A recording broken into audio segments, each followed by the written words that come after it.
बात war zone की। 3.5 साल की जंग में रूस एक के बाद एक यूक्रेन के इलाके जीता जा रहा है।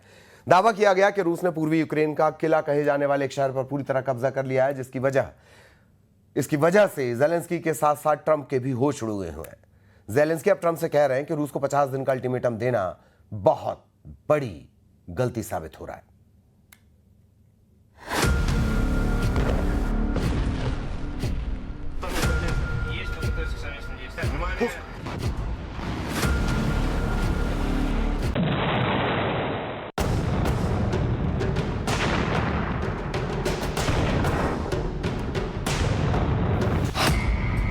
जीत लिया पोक्रोव्स्क का किला, पूर्वी यूक्रेन में पुतिन का परचम।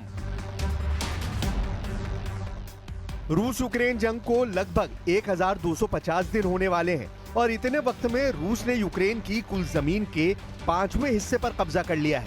सबसे विचित्र और हैरान करने वाली बात तो यह है कि राष्ट्रपति ट्रंप ने पुतिन को जंग रोकने के लिए 50 दिन का अल्टीमेटम दिया है। इस वक्त में रूस ने यूक्रेन पर 10 गुना तेज हमले कर दिए हैं।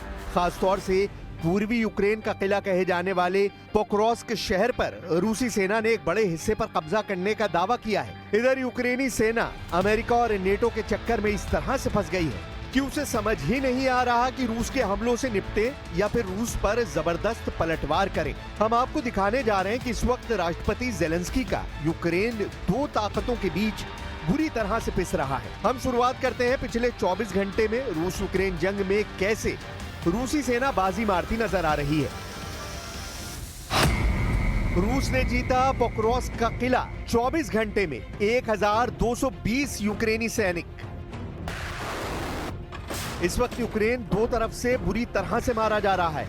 पश्चिमी देश, नेटो, यूरोपियन यूनियन और अमेरिका जैसे देशों के सबसे घातक हथियार अभी तक यूक्रेन को नहीं मिले हैं। कुछ पुराने अब्राम टैंक जरूर मिले हैं, लेकिन ये टैंक रूसी सेना के तूफानी हमलों को रोकने में सफल होंगे, इस पर शक जताया जा रहा है। इधर रूसी सेना ने डोनेस्क, खार्किव, खेरसान, लुहांस्क, सूमे और ज़ैपोरिज़िया समेत 2 दर्जन इलाकों पर बेतहाशा हवाई और जमीनी हमले किए हैं। हम आपको दिखाते हैं कि पिछले 24 घंटे में कैसे रूसी सेना ने पूर्वी यूक्रेन के पोक्रोव्स्क शहर पर कब्जे का दावा किया है।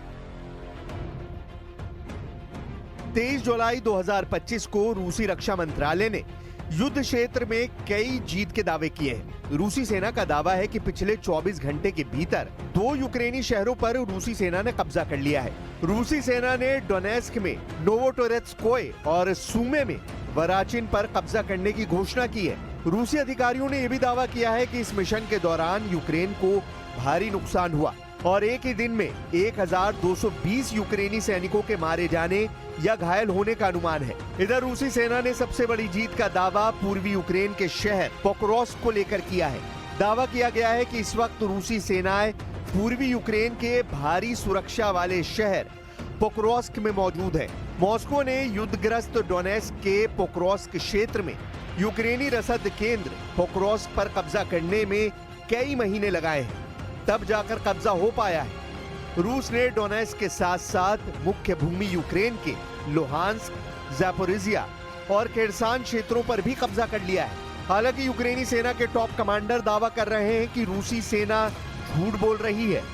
यूक्रेन के पोक्रोव्स्क शहर पर अभी भी यूक्रेनी सेना का कब्जा है। The United States and the allies of the United States who also provide this long-range weapons to the Kyiv regime, they must understand that we would be ready to use any means not to allow them to succeed in what they call strategic defeat of 100% NATO पर होगा हमला, Putin के करीबी का दावा।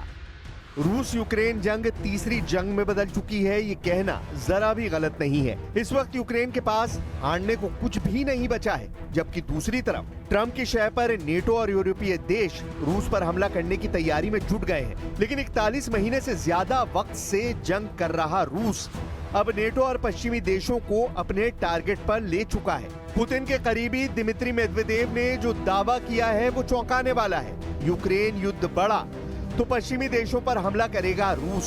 पूर्व रूसी राष्ट्रपति की धमकी से तीसरे विश्व युद्ध की आहट साफ सुनाई दे रही है।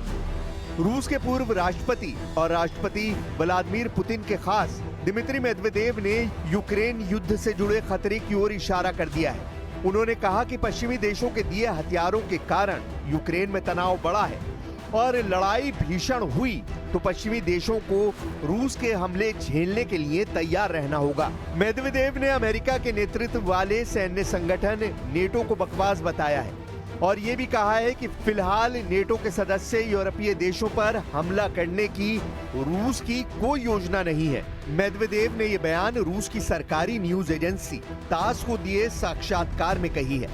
रूस के बड़े नेता की ओर से यह बयान अमेरिकी राष्ट्रपति डोनाल्ड ट्रंप की 50 दिन के भीतर यूक्रेन के साथ शांति समझौता करने की मांग के बीच आया है। मेदवेदेव ने साफ किया कि यदि नेटो ने रूस को नुकसान पहुंचाने की कोशिश की और स्थिति बिगड़ी तो रूस उन्हें पूरी ताकत से जवाब देगा।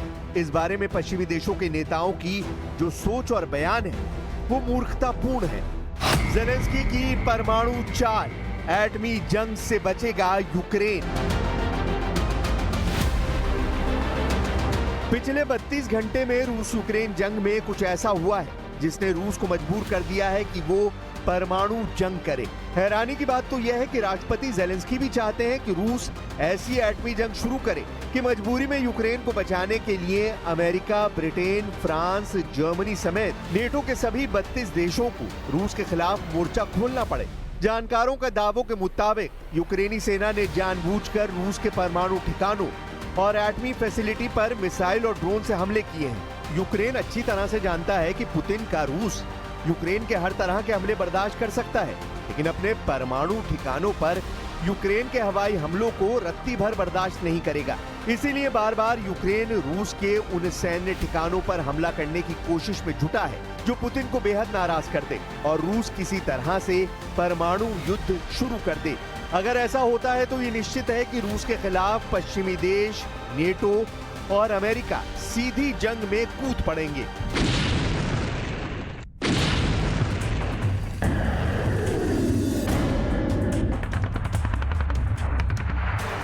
इधर रूस पिछले 10 दिनों से यूक्रेन पर बेहद तेज रफ्तार हमले कर रहा है।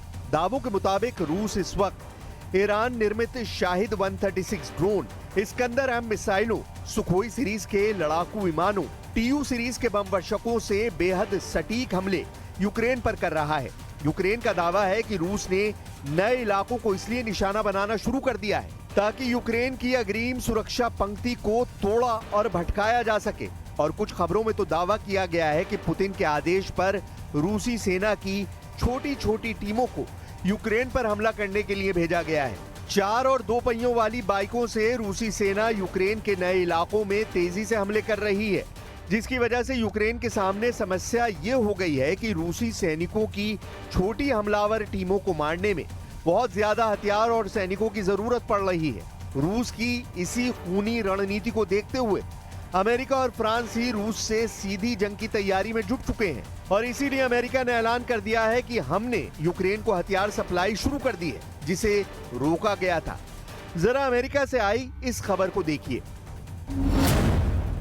अमेरिकी अधिकारियों ने रॉयटर्स और एसोसिएटेड प्रेस को बताया कि अमेरिका ने यूक्रेन को तोपखाने के गोले और मोबाइल रॉकेट आर्टिलरी मिसाइलों की आपूर्ति फिर से शुरू कर दी है। डोनाल्ड ट्रंप ने दावा किया कि उन्हें नहीं पता कि पिछले हफ्ते शिपमेंट को रोकने का आदेश किसने दिया था। अधिकारियों ने नाम ना छापने की शर्त पर बताया कि 155 मिलीमीटर आर्टिलरी गोले और GMLRS यानी मोबाइल रॉकेट आर्टिलरी मिसाइलें उपलब्ध कराई जा रही हैं। पिछले हफ्ते रोकी गई शिपमेंट में 30 पेट्रियट मिसाइलें, 8,500 155 मिलीमीटर आर्टिलरी गोले, 250 से ज्यादा सटीक GMLRS मिसाइलें और 142 हेलफायर हवा से सतह पर मार करने वाली मिसाइलें शामिल थीं। हैरानी की बात तो यह है कि अमेरिका के राष्ट्रपति के आदेश नहीं देने पर भी यूक्रेन को हथियार सप्लाई किसने रोकी, इसका सही पता अभी तक नहीं चला है। फिलहाल यूक्रेन को हथियार सप्लाई शुरू हो गई है। इधर कुर्स्क से लेकर खार्किव तक भयंकर हमले हो रहे हैं। यूक्रेनी सेना भी रूस पर हमला कर रही है। रूस के रक्षा मंत्रालय के मुताबिक उसके एयर डिफेंस सिस्टम ने रात भर में 6 रूसी क्षेत्रों में 71 यूक्रेनी ड्रोनों को तबाह कर डाला है। जबकि 49 ड्रोन को रूसी सेना ने कुर्स्क क्षेत्र में मार गिराया है। रूसी सेना के 1.5 लाख सैनिक, 3000 टैंक और 5 ब्रिगेड इस वक्त यूक्रेन पर चारों तरफ से हमला कर रहे हैं। सबसे हैरानी की बात तो यह है कि रूस लगभग 1250 दिन से ज्यादा की जंग में यूक्रेन के 1,61,000 वर्ग किलोमीटर इलाके पर कब्जा कर चुका है, जो लगभग यूक्रेन की जमीन का 25 से 27% बैठता है। लेकिन उसके बावजूद रूस रुकने का नाम नहीं ले रहा है। रूस ने यूक्रेन में मौजूद अमेरिका और यूरोप के एयर डिफेंस सिस्टम को चुन चुनकर मारना शुरू कर दिया है।